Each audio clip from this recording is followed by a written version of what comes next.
In the oppressive summer heat of 1860, a 10-year-old enslaved boy named Isaac Collins touched the burning forehead of a dying man deep within the cotton fields of Liberty County, Georgia. He whispered words that no one could distinctly hear. Within hours, that man's fever broke. Within a day, he was walking again. Within a week, he had returned to the fields, alive, despite every medical prediction insisting he should be dead. This was neither the first nor the last time Isaac Collins accomplished what seemed impossible. As typhoid fever, smallpox, and scarlet fever swept through southern plantations with terrifying regularity, claiming the lives of children and adults alike, Isaac Collins remained untouched. Never once did he fall ill.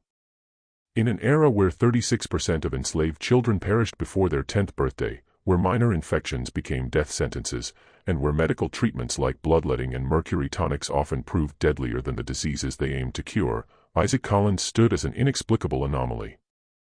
He was a child who not only remained immune to illness himself but could heal others with nothing more than the touch of his hands and words spoken so softly that witnesses could never quite recall what was said. In 1866, Dr. Milton Grant, a Union Army physician, examined Isaac and wrote in his confidential military report, "This boy defies every principle of medical science I have been taught." During the healing process, his body temperature rises, then drops below normal human range before stabilizing. Patients he touches recover from fevers that should have been fatal. I have witnessed this personally, measured it with my own instruments, and cannot explain it. If this capability could be understood and replicated, it would revolutionize medicine. However, I fear such understanding may lie beyond the reach of current science. Dr. Grant's report was archived as Phenomenon 72 Collins in the Union Army's Medical Curiosities Collection, a repository of unusual medical cases observed during and after the Civil War. In 1874, just 6 years after Isaac Collins vanished without a trace from the Georgia plantation where he was born and enslaved, that report disappeared from official records. No death certificate was ever filed. No grave was ever marked. No definitive record exists of what became of the boy who cured fevers without medicine, who never got sick, whose very existence seemed to violate the laws of biology and disease. Yet fragments of his story survive. They are recorded in the journals of Ruth Henderson, a formerly enslaved midwife. They are documented in testimonies given to the Freedmen's Bureau after the Civil War. They are preserved in the fading memories of those who witnessed Isaac's impossible healings and carried those memories into old age. When pieced together, these fragments reveal a story simultaneously miraculous and tragic. It is a story about a black boy with an extraordinary gift living in a world that viewed black people as property rather than human beings capable of possessing abilities exceeding white understanding. This is not merely a story about healing. It is a story about the burden of gifts that cannot be controlled or understood. It is about the isolation that comes from being fundamentally different from everyone around you. It is about the price of using your abilities to help others when every healing takes something from you that can never be fully recovered. This is a story about a boy who could warm life back into dying bodies but was never allowed to live a warm life himself. He spent his brief time on earth touching others while desperately trying to avoid being touched. He saved dozens of lives but couldn't save himself from disappearing into historical silence. Before we continue with Isaac Collins' story and his mysterious gift, remember to subscribe and turn on notifications so you don't miss any of our videos about unexplained Black American history. Tell us in the comments which state or city you're listening from and whether you've ever heard family stories about healers whose abilities seem to defy medicine. Isaac Collins was born in the spring of 1850 on the Whitfield Plantation in Liberty County, Georgia, one of the largest cotton-growing operations in the state. His mother, Sarah Collins, was a field worker who died during childbirth. Her body simply couldn't survive the combination of hard labor, poor nutrition, and the physical trauma of delivery. The midwife who delivered Isaac, Ruth Henderson, later recorded in her private journal that the birth was unusual from the very beginning. "The baby came out not crying like most babies do," Ruth wrote in an entry dated March 1850. "He came out quiet and calm, his eyes already open, already looking around like he was studying the world he had just entered. His skin was warm, warmer than any newborn I'd ever touched, not feverish warm, but like he had some kind of heat inside him that other babies didn't have. His mama died within the hour. Her body just gave out after the effort of bringing him into the world. But that baby, he never cried for her. He just looked at everything with those dark eyes, taking it all in, like he already understood that this world wasn't going to be kind to him. Isaac was raised collectively by the enslaved community on the Whitfield plantation, passed from cabin to cabin, cared for by women who had lost their own children or who had room in their hearts for one more mouth to feed. He was remarkably quiet, speaking very little even as he grew old enough to form words. What he lacked in verbal communication, however, he made up for in observation. He watched everything, how people moved when healthy versus when getting sick, the subtle changes in skin color and breathing patterns that preceded fever, the way illness seemed to spread through the slave quarters in predictable patterns following contaminated water sources or spoiled food. Ruth Henderson, who had taken primary responsibility for Isaac's care, noticed something extraordinary about the boy when he was around 5 years old. The child never got sick, she recorded in her journal in 1855.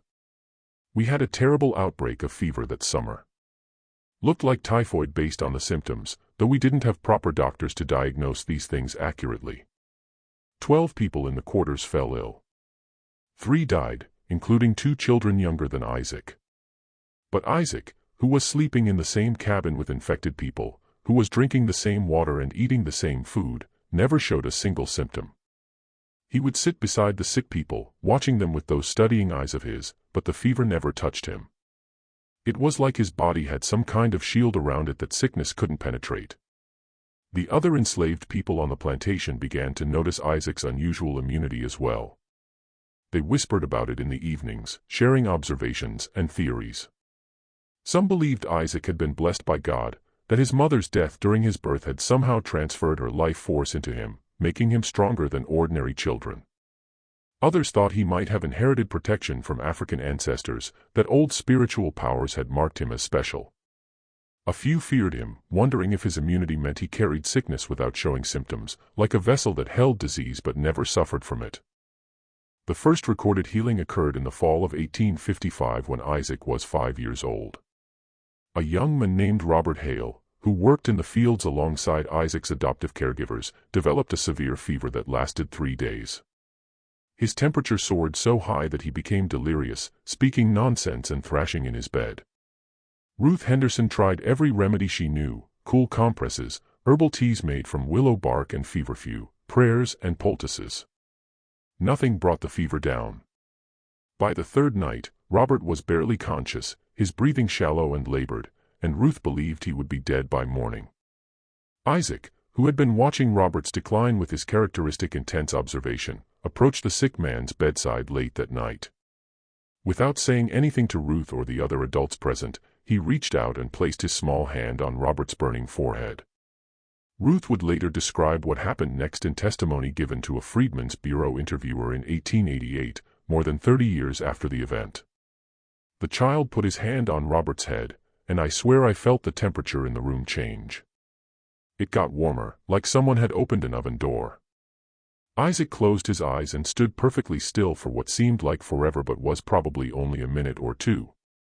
Then he opened his eyes, looked at Robert, and said in this quiet voice, "Not his time yet. The fever is leaving." And then the strangest thing happened. Robert stopped thrashing. His breathing got deeper and more regular. The tension went out of his body, and he fell into what looked like natural sleep instead of the fitful unconsciousness he'd been in. By morning, his fever had broken completely.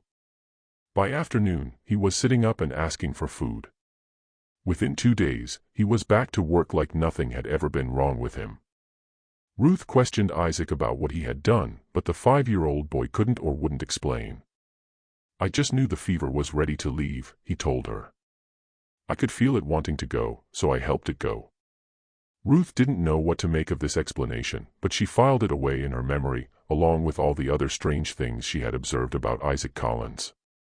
The enslaved community's reaction to Robert Hale's recovery was mixed. Some were grateful, viewing Isaac's intervention as a miracle that had saved a valued member of their community. Others were unsettled, uncertain whether what Isaac had done was natural or something else entirely. Robert himself was confused about his recovery. "I remember burning up," he told Ruth a few days later. I remember feeling like I was dying. Then I felt this cool hand on my forehead, and it was like the hand was pulling the heat out of me, drawing it away. I fell asleep, and when I woke up, the fever was gone. That boy did something to me. I don't know what, but he did something. Over the next 2 years, Isaac performed several more healings, always quietly, always without fanfare or explanation. A child with a dangerous fever would recover after Isaac touched her. An elderly man with pneumonia would suddenly improve after Isaac sat beside him for an hour. A woman with an infection spreading through her body would find it receding after Isaac placed his hands over the affected area. Each time the pattern was the same. Isaac would touch the sick person, the room would grow warmer, Isaac would close his eyes in concentration, and then the patient would begin to recover far faster than natural healing would predict. Ruth Henderson began keeping informal notes about these healings, recording names and dates in the margins of her personal journal. She didn't understand what Isaac was doing, but she recognized that it was extraordinary and worth documenting. "The boy has a gift," she wrote in 1857. "I don't know if it comes from God or from something else, but it's real. I've seen it work too many times to dismiss it as coincidence. Somehow, some way, Isaac can make fevers leave bodies. He can make infections retreat. He can pull sickness out of people like you'd pull weeds out of a garden. And he never gets sick himself. It's like sickness can't live in him. And when he touches sick people, he convinces the sickness that it can't live in them either."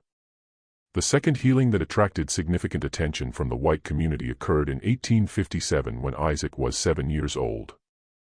This time, the patient was someone who couldn't be ignored or explained away as a simple recovery from natural illness. It was Eleanor Whitfield, the 8-year-old daughter of Thomas Whitfield, the plantation owner. Eleanor had contracted what the family physician diagnosed as scarlet fever, a highly contagious and often fatal disease that produced high fever, sore throat, and a characteristic rash. For 4 days, Eleanor burned with fever that climbed higher each day despite the best efforts of Dr. Samuel Hutchinson, the most respected physician in Liberty County.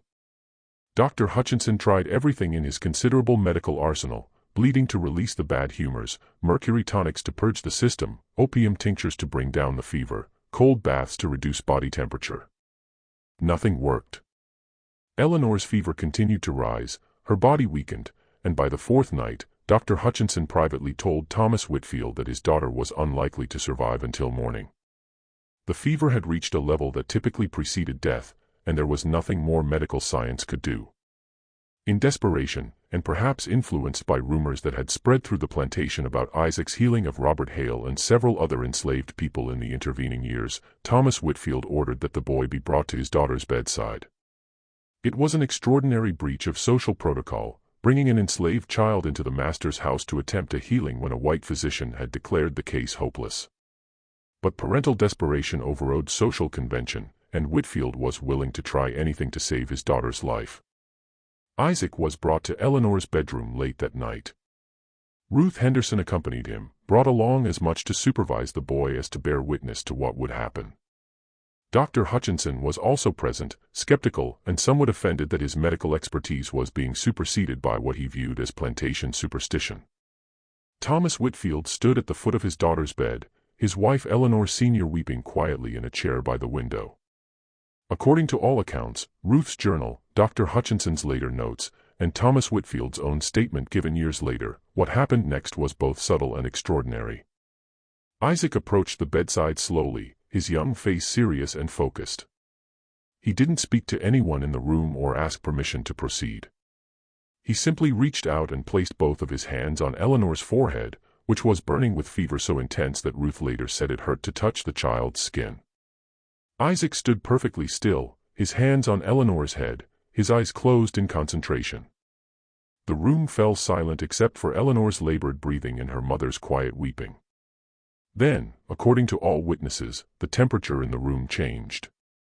Dr. Hutchinson noted in his records that he felt a wave of warmth wash over him, as if someone had lit a large fire in the room, though the fireplace held only dying embers. Ruth Henderson wrote that she felt heat radiating from Isaac's body, heat that seemed unnatural for a 7-year-old child. Isaac stood like that for approximately 5 minutes, his hands never moving from Eleanor's forehead. Then he opened his eyes, looked at the fevered girl with an expression of deep concentration, and spoke in a voice that Ruth described as older than his years, like an adult speaking through a child's mouth. "The fever is stubborn," Isaac said. "It doesn't want to leave, but it's not strong enough to stay. I'm asking it to go now." He paused, his eyes unfocused, as if he were seeing something invisible to everyone else in the room. "It's leaving. The heat is going out of her and into the air. By morning, she'll sleep naturally. By tomorrow afternoon, she'll wake and ask for food. By the day after, she'll want to play. This is what will happen." Isaac removed his hands from Eleanor's forehead and stepped back. As he did so, Ruth noticed that the boy looked exhausted, his face pale, his body swaying slightly as if he might collapse. She moved to support him and was shocked to find that his skin was cold, not just cool, but cold like he'd been standing outside in winter weather. She wrapped her shawl around him and led him from the room while the Whitfield family and Dr. Hutchinson remained focused on Eleanor. Everything happened exactly as Isaac had described. Within an hour, Eleanor's fever began to drop.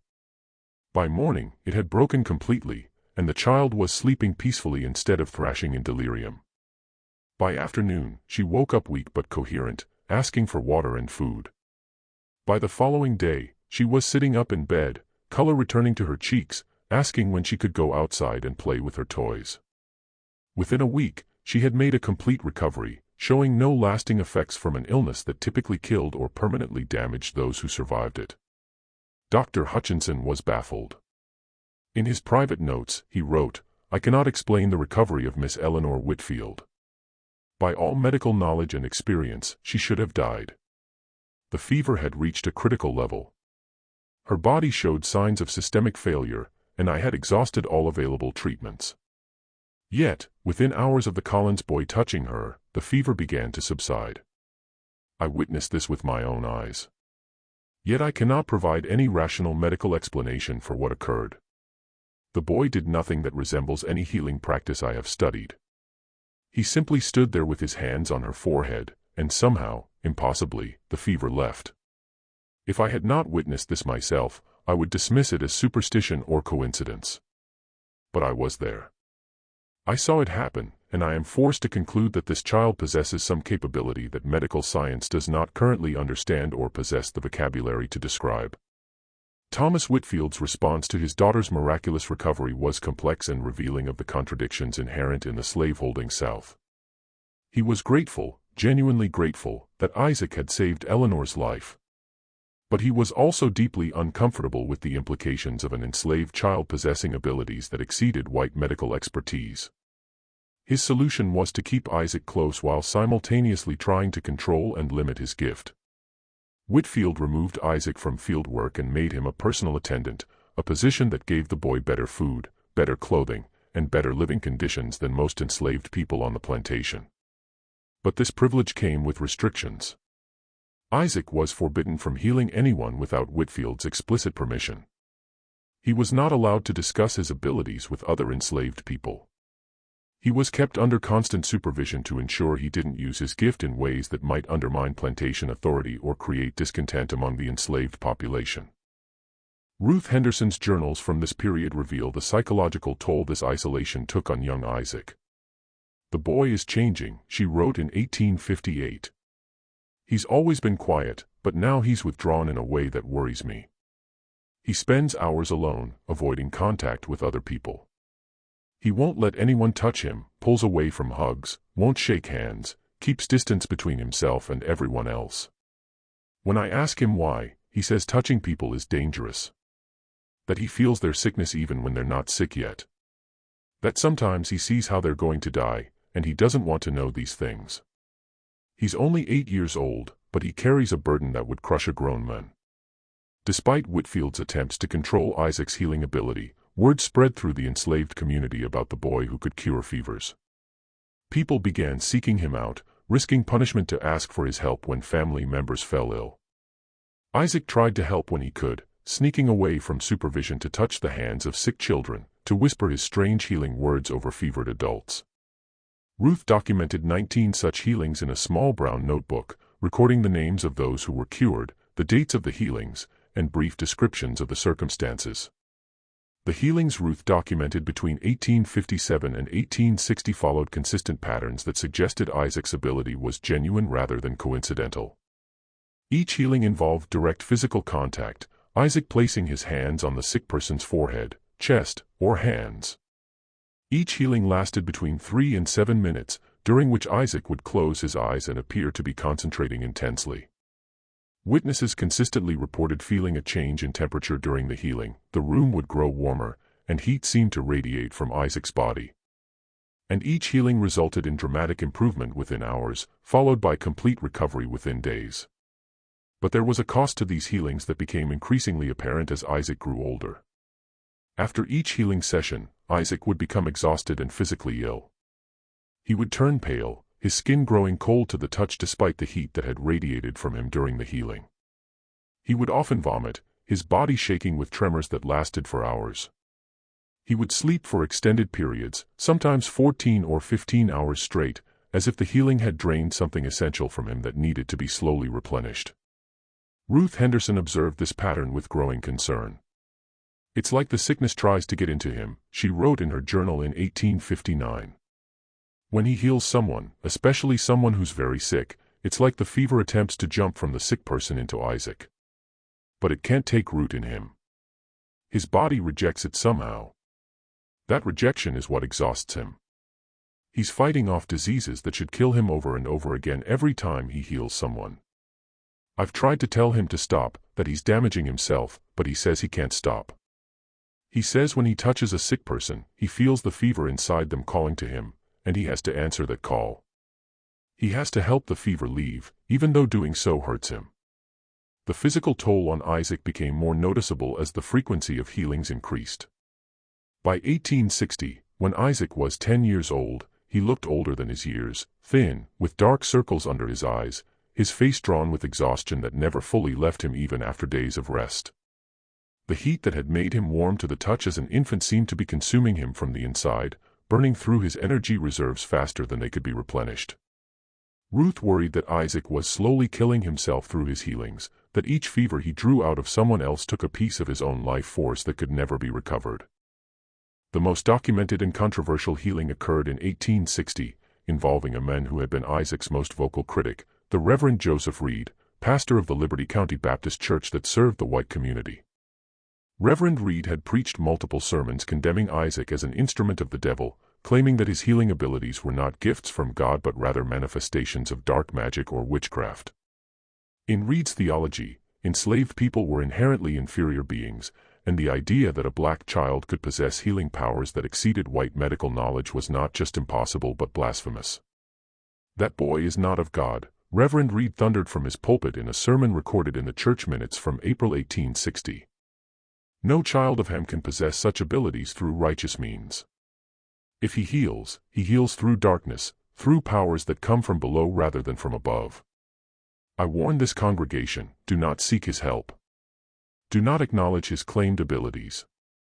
For to do so is to traffic with forces that will damn your eternal souls. The natural order established by God places the Negro beneath the white man. And any suggestion that a Negro child could possess powers that white physicians do not have is an offense against God's ordained hierarchy." 1 week after delivering this sermon, Reverend Reed fell violently ill with what appeared to be typhoid fever. He developed high fever, severe abdominal pain, and the characteristic rose-colored spots on his chest that marked the disease. Liberty County had no resident physician at the time. Dr. Hutchinson had moved to Savannah, and the nearest doctor was more than a day's travel away. For 3 days, Reverend Reed's condition deteriorated rapidly. His wife, Martha Reed, tried every home remedy she knew, but the fever continued to climb, and her husband's lucidity faded in and out. On the 4th day, with her husband barely conscious and clearly dying, Martha Reed made a decision that would have been unthinkable under normal circumstances. She sent a message to the Whitfield plantation, asking, begging, for Isaac Collins to come heal her husband. The request put Thomas Whitfield in a difficult position. Reverend Reed had been clear in his condemnation of Isaac. Sending the boy to heal the minister would essentially be admitting that Reed's theology was wrong, that a black child could indeed possess God-given healing abilities. But Martha Reed was desperate, and Whitfield had seen Isaac's healing power work too many times to dismiss it as anything other than genuine. Whitfield sent Isaac to the Reed home, accompanied by Ruth Henderson. When they arrived, they found Reverend Reed in a state of near-death delirium, his temperature dangerously high, his body racked with the tremors and disorientation that marked advanced typhoid. Martha Reed met them at the door, her face wet with tears, her hands shaking. "Please," she said to Isaac, "this white woman begging a 10-year-old enslaved boy for help.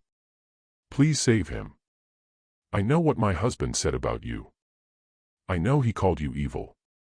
But please, if you can help him, I'm begging you to do so." Isaac looked at her with those dark, observant eyes that had seen so much suffering in his young life. "I don't heal because people deserve it," he said quietly. "I heal because the fever calls to me, and I have to answer.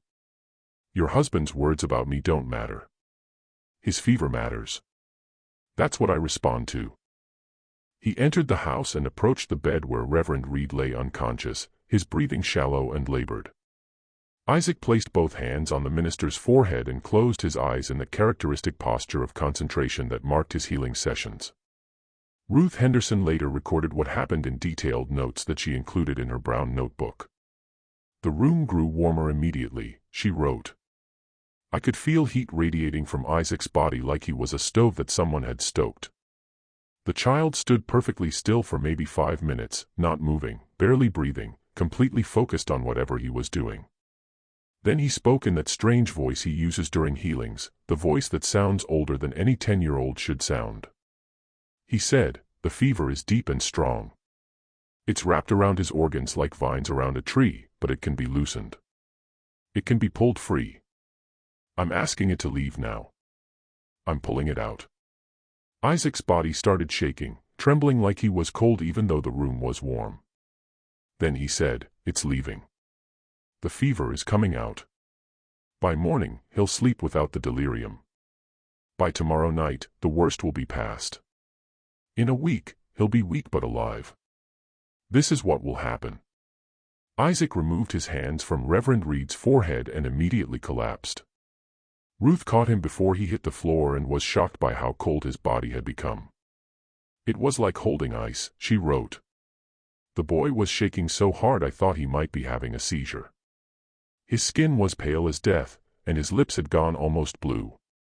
I wrapped him in blankets and held him until the shaking stopped and he finally fell into an exhausted sleep.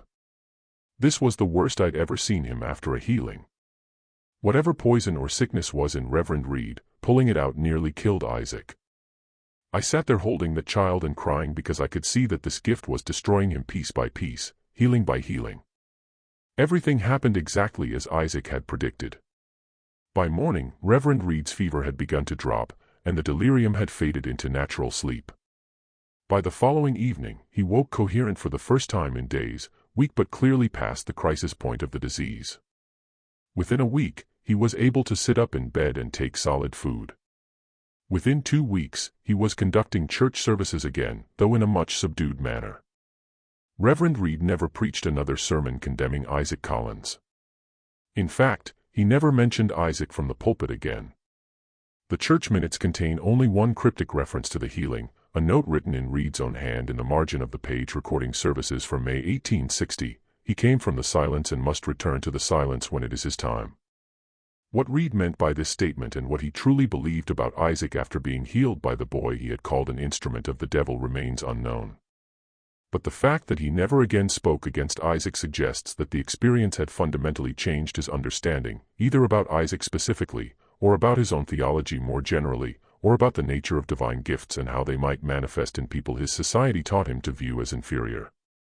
By 1861, Ruth Henderson had documented 19 healings in her brown notebook.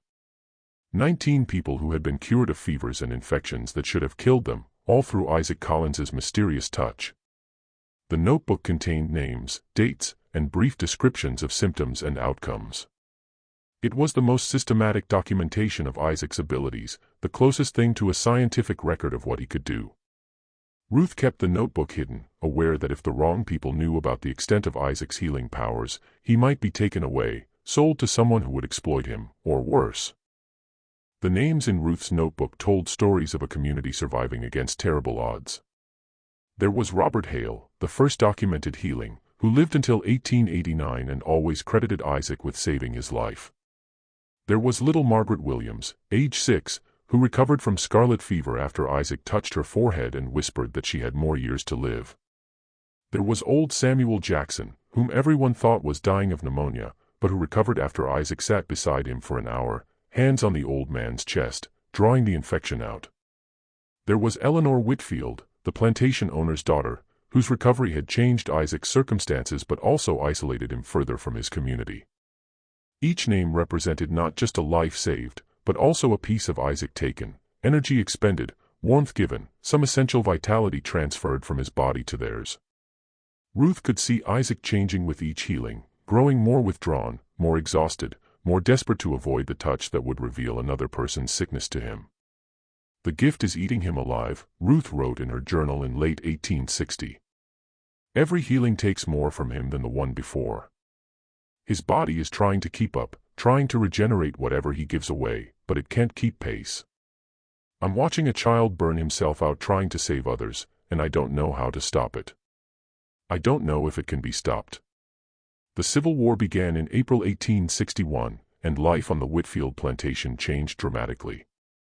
Thomas Whitfield joined the Confederate Army as an officer, leaving the plantation in the care of his wife Eleanor and an overseer named Marcus Drummond, who was known for his cruelty. With Thomas Whitfield away, some of the protection that had surrounded Isaac dissolved. Drummond viewed Isaac with suspicion and resentment, seeing the boy's special status as an affront to the proper order of plantation hierarchy. Drummond had heard the stories about Isaac's healing abilities, but he dismissed them as superstition and trickery.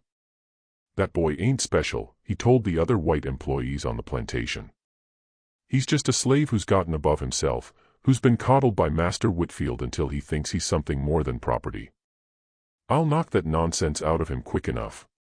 Drummond began subjecting Isaac to harsher treatment, assigning him difficult physical labor, denying him the better food he'd been receiving, restricting his movements around the plantation. Things came to a head in the summer of 1862 when Drummond himself fell ill with a severe fever. Delirious and desperate, he demanded that Isaac heal him. But for the first time, Isaac refused. "I can feel your fever," Isaac told the overseer, his voice steady despite his fear of the consequences of defiance. "But I also feel your heart. You're not sick in your body only. You're sick in your soul. You enjoy causing pain. You like hurting people.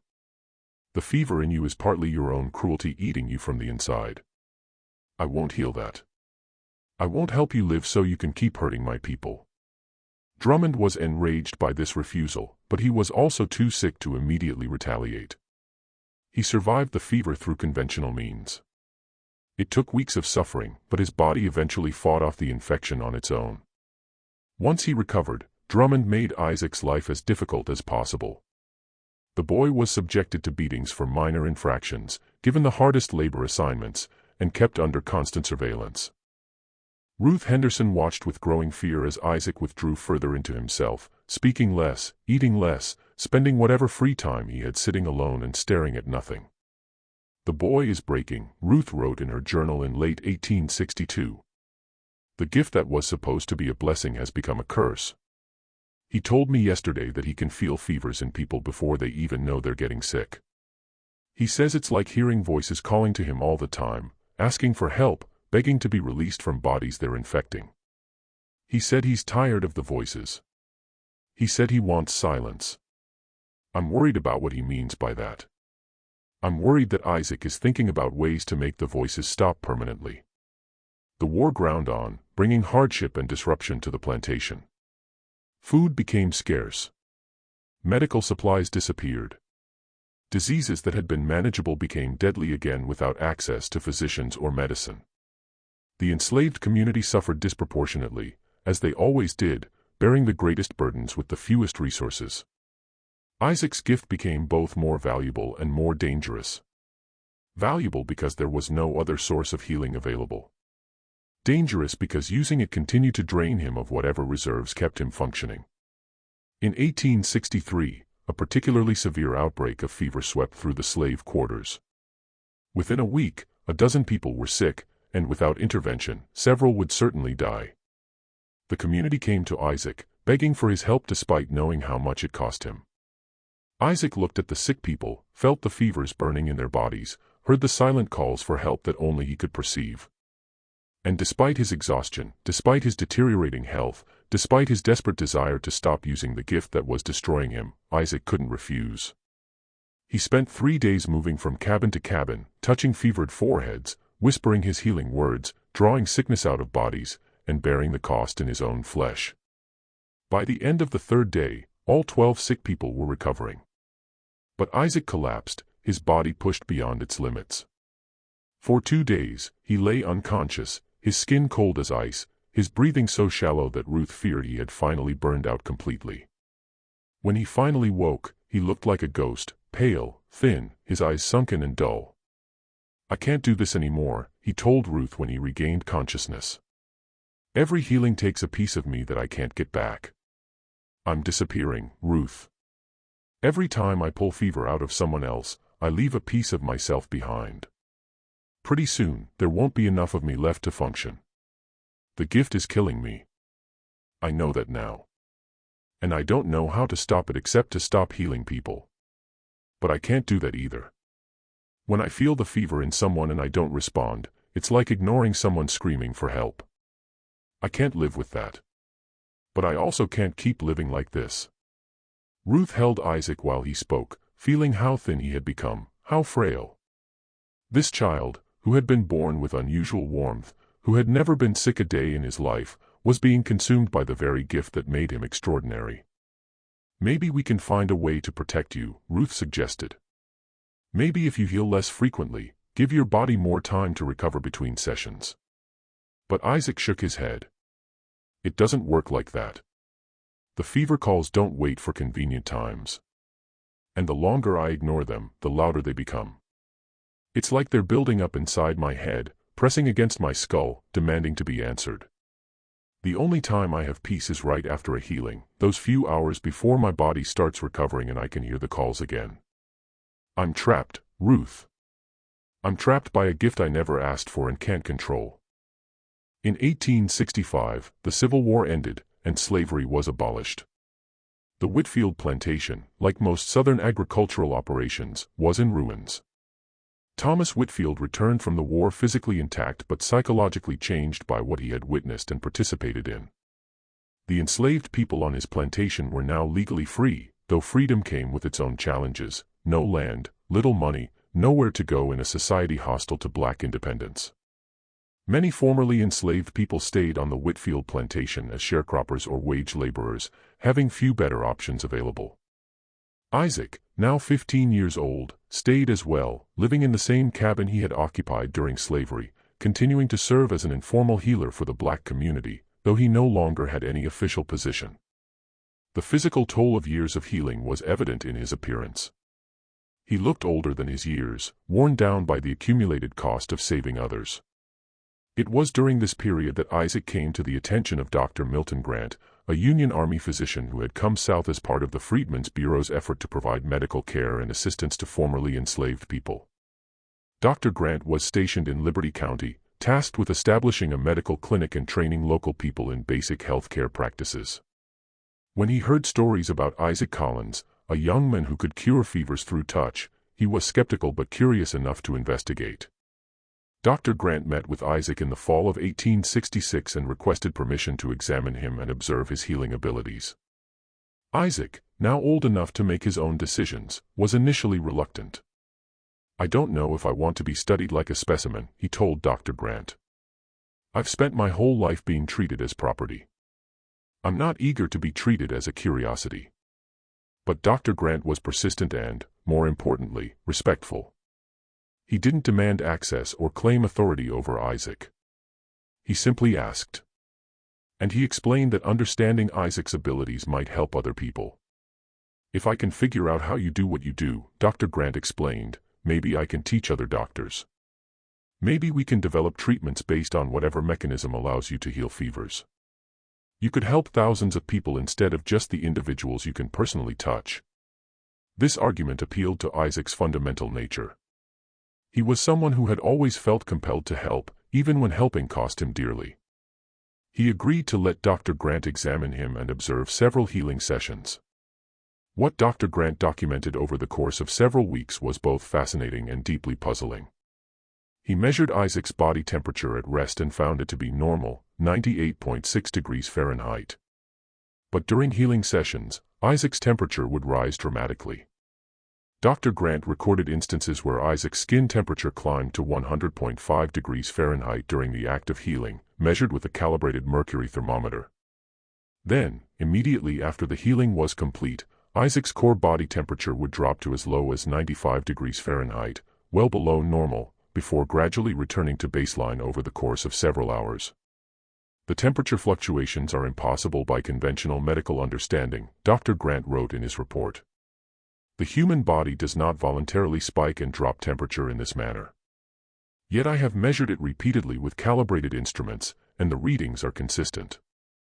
During healing, Collins's body generates heat that seems to transfer to the patient.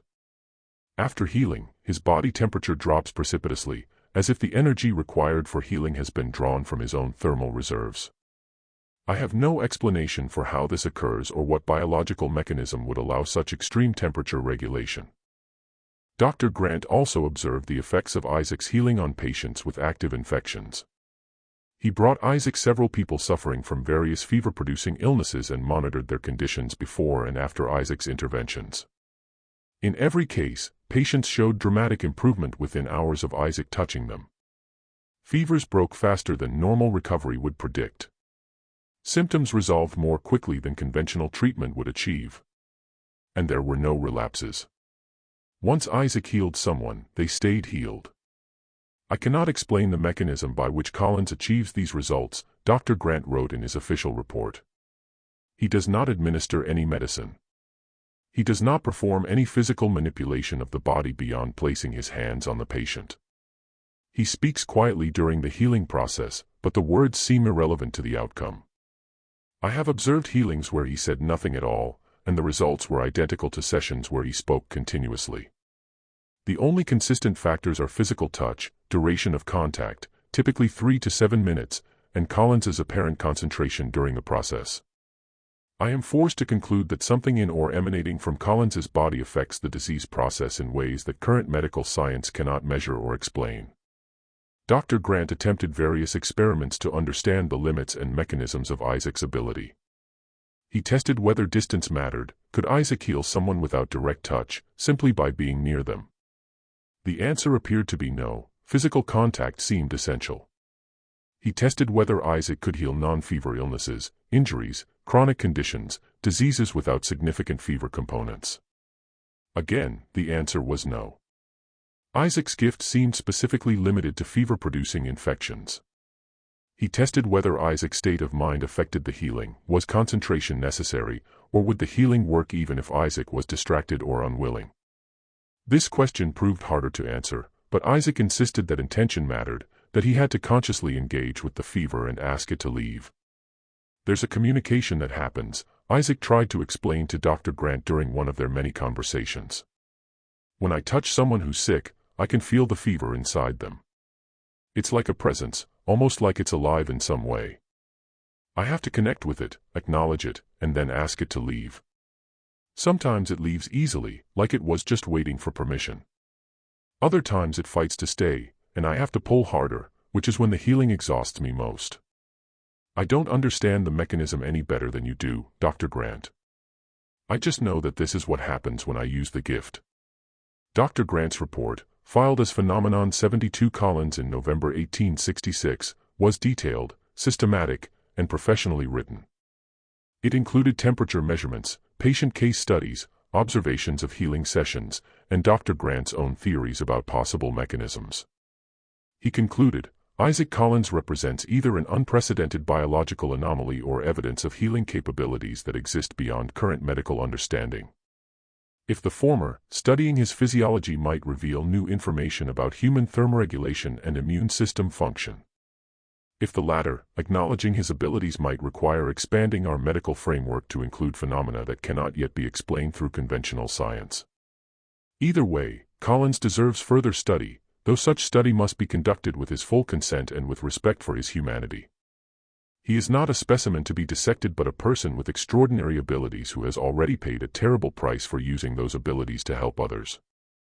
The report generated some initial interest among medical researchers in the North. Several physicians wrote to Dr. Grant requesting more information or asking to meet Isaac themselves. But before any systematic follow-up could be arranged, the report disappeared from the Union Army Medical Curiosities Archive. When Dr. Grant inquired about its whereabouts in 1875, he was told that no such report could be located, that perhaps he was misremembering which archive he had filed it in. The disappearance was never explained, though Dr. Grant suspected that someone with authority had decided that documentation of a black man with seemingly miraculous healing abilities was too politically or socially disruptive to keep in official records. The psychological burden of Isaac's gift grew heavier as he moved into late adolescence and early adulthood. Ruth Henderson's journals from this period paint a picture of a young man increasingly overwhelmed by abilities he couldn't control and couldn't turn off. Isaac barely speaks anymore, Ruth wrote in 1867. He's built walls around himself that even people who love him can't penetrate. He won't let anyone touch him, pulls away from even casual contact like it burns him. He says he can feel the sickness in everyone, that even healthy people carry the seeds of future fevers in their bodies, and touching them means feeling those seeds starting to grow. He said something yesterday that frightened me. He said, the fever is in the words, not just in the body. Sometimes I see it before it manifests, and I don't want to feel anything anymore. Isaac began actively avoiding people, spending more and more time alone. He would disappear for hours or even days, walking through the woods and fields around Liberty County, seeking solitude where he couldn't hear the silent calls of fevers waiting to manifest in bodies not yet showing symptoms. He stopped healing people, even when asked directly for help. "I'm tired," he would say when approached by someone with a sick family member. "I've given enough. I need to rest." The community understood, or tried to. But there was also resentment from some who felt Isaac was selfishly withholding a gift that could save lives. "They don't understand," Isaac told Ruth during one of their increasingly rare conversations. "They see someone sick, and they think I can just touch them and make it better, like it costs me nothing. But every healing leaves me emptier. Every fever I draw out takes something from me that I can't recover. I'm not refusing to help because I don't care. I'm refusing because if I don't stop, there won't be anything left of me. The gift will consume me completely, and then I'll be gone, and there'll be no one to heal anyone." The last documented healing Isaac performed occurred in early 1868, when Ruth Henderson herself fell ill with pneumonia. She had been like a mother to Isaac, the person who had cared for him and protected him throughout his childhood and adolescence. When she collapsed with fever and difficulty breathing, Isaac came to her side despite his exhaustion and his commitment to stop using his gift. "He looked so tired," Ruth wrote in her journal after recovering, one of the final entries she would make about Isaac. "His face was drawn. His eyes had dark circles under them like he hadn't slept in weeks. But he touched my forehead with those warm hands of his, and I felt the fever start to loosen its grip. He whispered, 'Not your time yet, Ruth. You have more to do before you can rest.' Within hours, I could breathe easier. Within days, I was recovering. But Isaac looked worse after healing me than I had looked when I was sick. He was pale and cold and shaking. He slept for 2 full days. When he woke up, he told me that was the last time. He said he couldn't do it anymore. He said the gift was eating him alive from the inside, and he needed to find a way to silence it before it destroyed him completely." In March of 1868, just weeks after healing Ruth Henderson, Isaac Collins disappeared.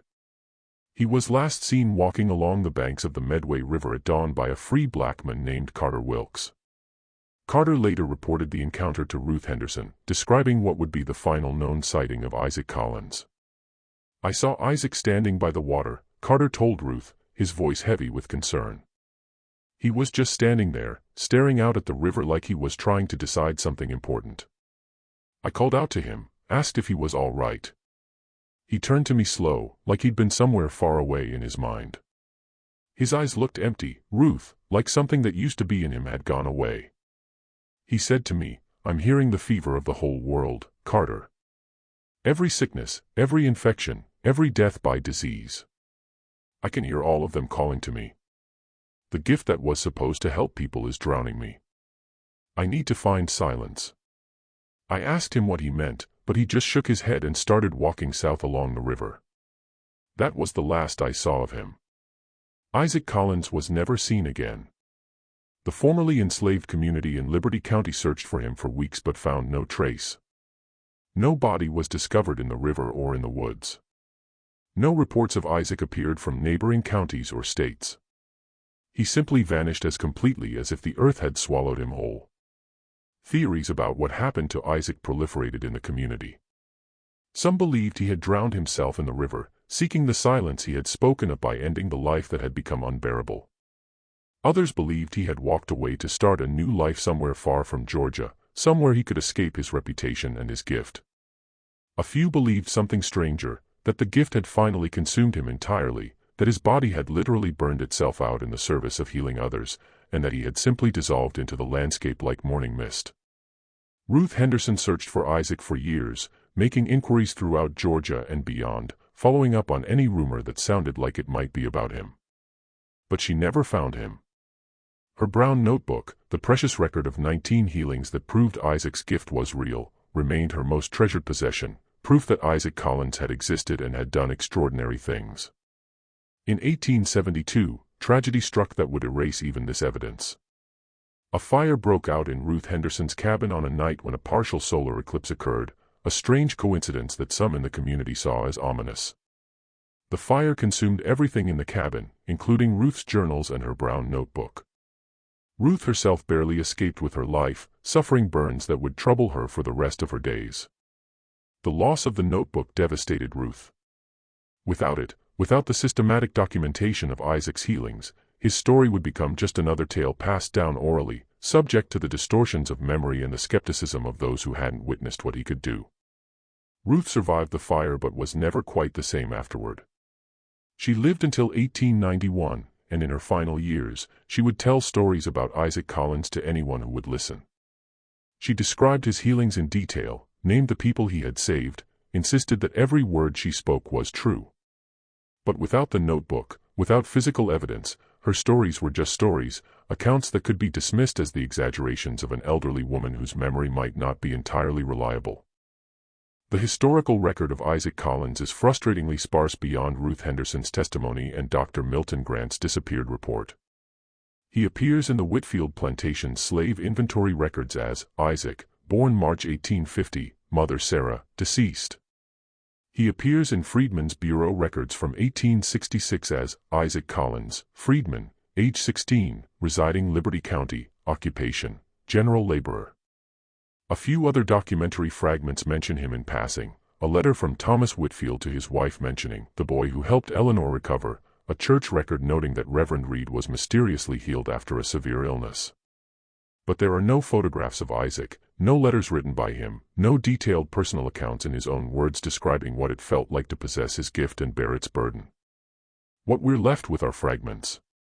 Pieces of a story about a boy who could cure fevers without medicine, who never got sick himself, whose body temperature would rise during healings and then plummet afterward, who felt the presence of disease in people before they showed symptoms, and who ultimately disappeared, overwhelmed by a gift that isolated him from normal human connection and demanded more from him than he could continue to give. In 1921, more than 50 years after Isaac Collins disappeared, a researcher working in the archives of the American Missionary Association found a slip of paper tucked into a box of miscellaneous documents from the Reconstruction era. The paper was yellowed and brittle, and it bore a single handwritten line, Isaac Collins, the boy who warmed life. There was no signature, no date, no context that would explain who wrote this statement or why. The handwriting was neat and educated, suggesting someone with formal schooling, but it matched no known correspondence in the archive. The paper was simply there, a fragment of testimony from someone who had known Isaac or known of him, someone who wanted to preserve some small memory of what he had been able to do. The boy who warmed life. It's a beautiful phrase, and it captures something essential about Isaac Collins that clinical descriptions and medical documentation miss. Isaac didn't just cure fevers. He warmed life back into bodies that were growing cold with disease. He brought vitality back to people who were fading toward death. His gift was fundamentally about life asserting itself over illness, warmth overcoming the coldness that serious fever paradoxically brings. But the phrase also hints at the tragedy of Isaac's story. He warmed other people's lives while his own life grew colder, more isolated, more burdened by the demands of a gift he never asked for and couldn't fully control. Every healing took warmth from him, literal thermal energy, according to Dr. Grant's measurements, that needed time and rest to replenish. And as the healings accumulated, as the years passed and the demands on him grew, Isaac found himself growing colder in ways that went beyond physical temperature. The human warmth of connection, of being touched and valued for who he was rather than what he could do, became impossible for him. Touch meant feeling other people's sickness. Proximity meant hearing the calls of fevers waiting to manifest. Even love became complicated when loving someone meant potentially feeling them die long before their time actually came. Modern medicine still cannot explain Isaac Collins. The phenomenon of therapeutic touch has some scientific support. Studies have shown that human touch can reduce stress hormones, promote healing responses, and provide measurable health benefits. But nothing in current medical literature documents the kind of dramatic, immediate fever reduction that Isaac allegedly achieved. The temperature fluctuations Dr. Grant observed, rising during healing, dropping afterward, don't match any known physiological process. The ability to perceive disease before symptoms manifest would require sensory capabilities that neuroscience says humans don't possess. Various theories have been proposed. Perhaps Isaac possessed an extremely rare genetic mutation that affected his immune system and metabolic processes in unprecedented ways. Perhaps his body generated heat through some unknown mechanism and could transfer that heat to others in ways that affected their disease processes. Perhaps he had heightened olfactory or other sensory abilities that allowed him to detect chemical signals of infection that most people can't perceive. Perhaps his healings worked through psychological mechanisms, his touch and confident predictions triggering placebo responses powerful enough to affect actual disease outcomes. But these explanations feel inadequate when confronted with the historical evidence, fragmentary as it is. Isaac didn't just heal minor ailments that might respond to psychological factors. He healed scarlet fever, typhoid, severe pneumonia, diseases with high mortality rates even with modern antibiotics. His predictions about recovery timelines were consistently accurate, suggesting he perceived something about disease progression that went beyond educated guessing. And the physical toll healing took on him, the exhaustion, the hypothermia, the need for extended recovery, suggests something more than psychological placebo was at work. The truth is, we don't know how Isaac Collins did what multiple reliable witnesses claim he did. We don't know if his gift represented some capability that all humans possess but most never develop, or if he was a unique biological aberration, or if something stranger was at work. We don't know what happened to him after he disappeared in 1868, whether he found the silence he was seeking or whether that silence came through death. We don't know if others like him existed in history, their stories lost or suppressed because their abilities challenged prevailing medical and social understandings. What we do know is that his story matters. It matters because it reminds us that human biology may be capable of things we don't yet understand. It matters because it shows that extraordinary gifts often come with extraordinary costs. It matters because it preserves the memory of a black child born into slavery who possessed an ability that should have made him celebrated and protected but instead made him isolated and burdened. It matters because Isaac Collins spent his brief time on Earth trying to help people, using his gift to ease suffering despite the personal cost. And that generosity deserves to be remembered, even when the mechanism behind it remains mysterious. And it matters because somewhere in that fragmentary historical record, somewhere in Ruth Henderson's memories and Dr. Milton Grant's lost report and that mysterious slip of paper calling Isaac, the boy who warmed life, there's a truth worth preserving, that healing is possible even when we don't understand how it works, that some people are born with gifts that transcend medical explanation, and that the world lost something valuable when Isaac Collins walked away seeking silence and was never seen again. His story challenges us to remain humble about the limits of our knowledge, to stay open to possibilities that don't fit neatly into current scientific frameworks, and to remember that human potential may extend far beyond what we currently recognize or accept. Isaac Collins may have found his silence more than 150 years ago, but his story continues to speak, asking us to wonder about the extraordinary capabilities that might exist in bodies and minds we've been taught to undervalue, and reminding us that the greatest mysteries are often the ones that wear human faces and walk among us unrecognized until circumstances force us to see them. What do you think of this story? Do you believe Isaac Collins truly possessed the healing abilities described, or could there be alternative medical explanations for what witnesses reported? Have you heard stories in your own family about healers who seem to cure people through touch or presence, abilities that doctors couldn't explain? Leave your comment below and let us know your thoughts about this mysterious and moving chapter in Black American history. If you found this story compelling and want to hear more about extraordinary Black people whose abilities challenged medical understanding and whose lives were shaped by gifts that society struggled to accept, subscribe to our channel, hit that notification bell, and share this video with someone who appreciates mysteries that make us question the limits of human potential. Remember, some of the most remarkable people in history left barely a trace in official records, their stories preserved only in fragments and memories passed down through generations. Isaac Collins may have found his silence, but his story continues to speak, reminding us that healing takes many forms, that gifts come with costs, and that extraordinary abilities often burden those who possess them in ways the rest of us can never fully understand. See you in the next video, where we continue uncovering the hidden stories of remarkable people whose lives challenge us to expand our understanding of what human beings are truly capable of achieving.